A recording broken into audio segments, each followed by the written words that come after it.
Welcome back. Fresh off the CNC, the guitar is honestly in great shape. The only thing that needs addressing is this line around the perimeter. I think this was caused by a slight misalignment between the 0 points for the top and bottom carves.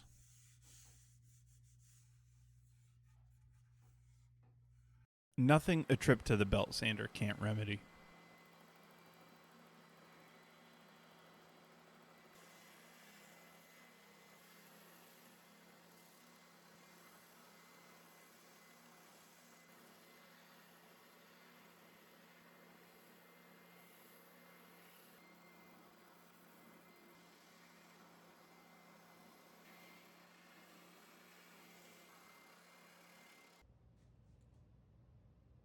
Here I'm treating the end grain with some sanding sealer. This is to ensure that the die doesn't absorb more heavily into the thirsty end grain, which would result in undesirable darkening at the edges.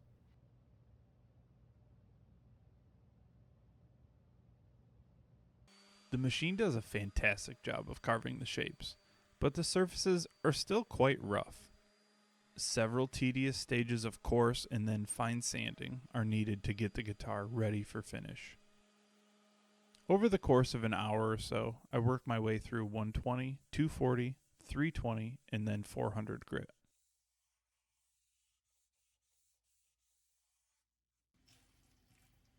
Starting out with a blue base coat, applied somewhat heavily.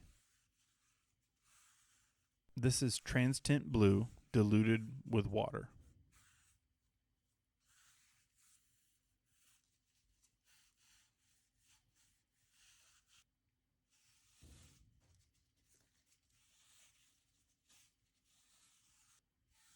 It dries quite differently than what it looks like wet. Here's after an hour of drying. And then after 2. And now it all gets sanded off. Not all of it, actually. The figure in the wood absorbs dye at different rates, so while some is sanded off, the rest is left behind. This technique accentuates the depth and pattern of the grain. I do this process twice before moving on. Now we're ready to attempt the burst. Did I mention that's what I'm going for? I don't think I ever did. It's a blue to black burst, okay? Try to keep up. Here I'm using 3 different concentrations of the same trans-tint blue, with a tiny bit of black to help darken the deepest blue shade. Not much of a game plan here, sorta winging it. I'm just trying to blend the shades of blue to make seamless transitions between them. While it was wet, I thought I accomplished that okay. When it dried, there were some very obvious color lines, but I think those can be corrected. My real gripe was with the shape of the burst relative to the outline of the body. Pretty inconsistent. So off it comes for another go.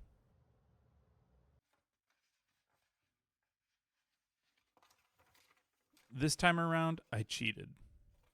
I made a template to help get consistent lines.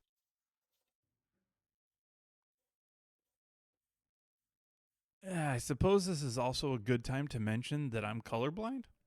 I'm trying to make a blue guitar. If it ends up another color, just let me go on thinking I nailed this.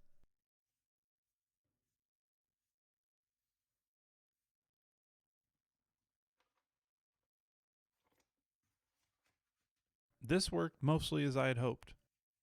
It left a bit of a hard edge, and I took too long to start applying the inner shades, so the dye started to dry, and I had to really work the colors to blend them together.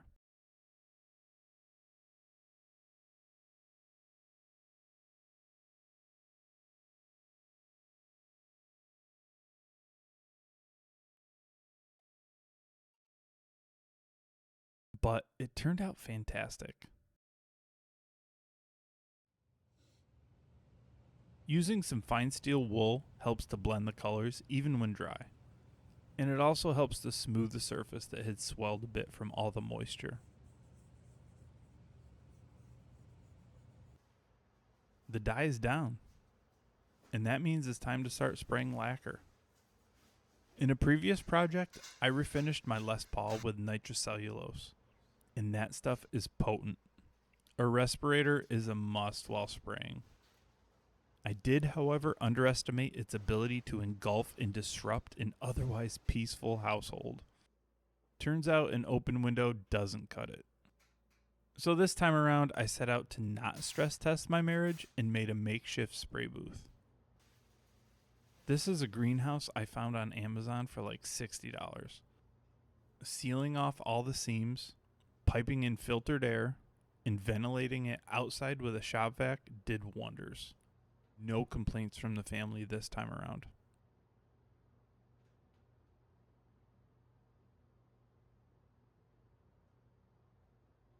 First up, 3 coats of sanding sealer to lock in the dye and act as a barrier against interaction with future coats.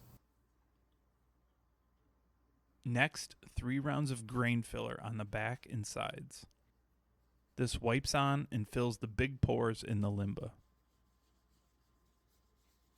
This is an optional step, but I'm going for a gloss finish on the entire guitar. It dries clear, and after sanding, leaves a smooth and uniform finish.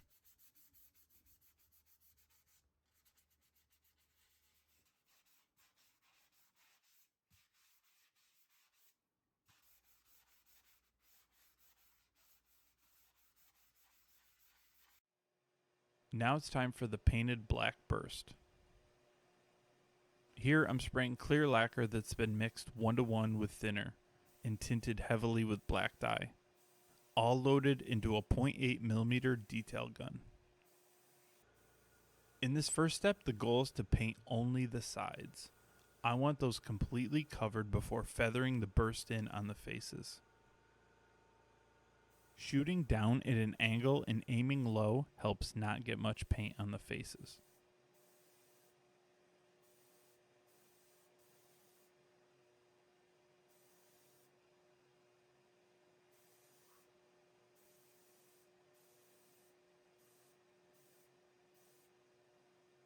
Any overspray on the faces is wiped off with a tack cloth. 2 rounds of this were enough to get adequate coverage. Next, we can start to feather in the burst. Here, the dye is much more diluted to allow my untrained hand to slowly build up the color in several passes, instead of one thick pass that I would assuredly botch.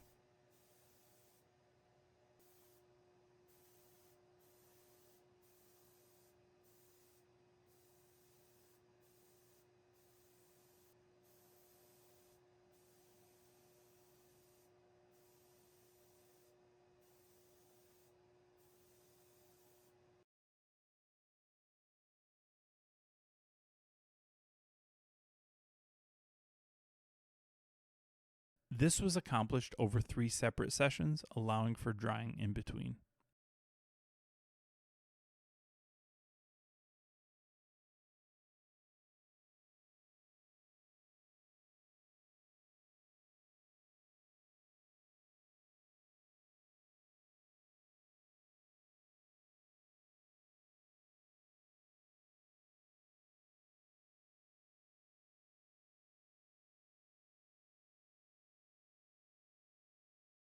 The final result was a thicker burst than I was shooting for, but it's hard to know when to call it quits.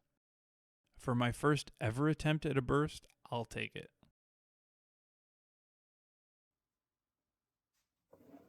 And now it's time for clear coat.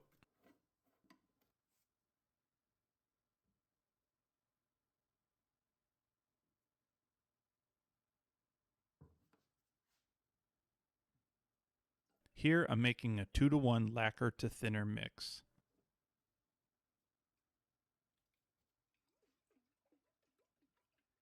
This time opting for the 1.3mm gun, set to high flow and wide fan pattern, as I'm looking for lots of even coverage.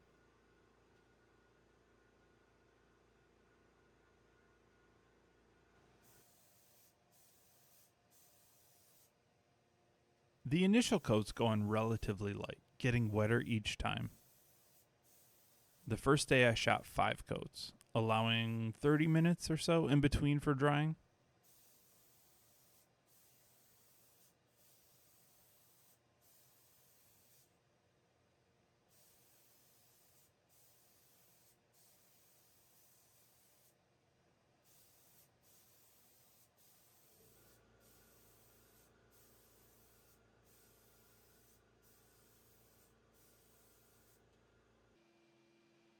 I let those cure overnight, and I'm back the next day shooting 4 more heavy coats, bringing the grand total to 9.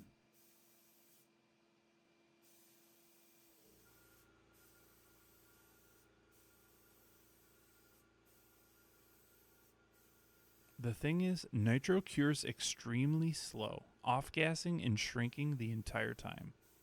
Polishing it right away would look good for now, but in a few months, lines and divots would appear as it contracts. I just have to wait a month. Maybe 2. And that's it. I have a painted guitar. And it's stunning.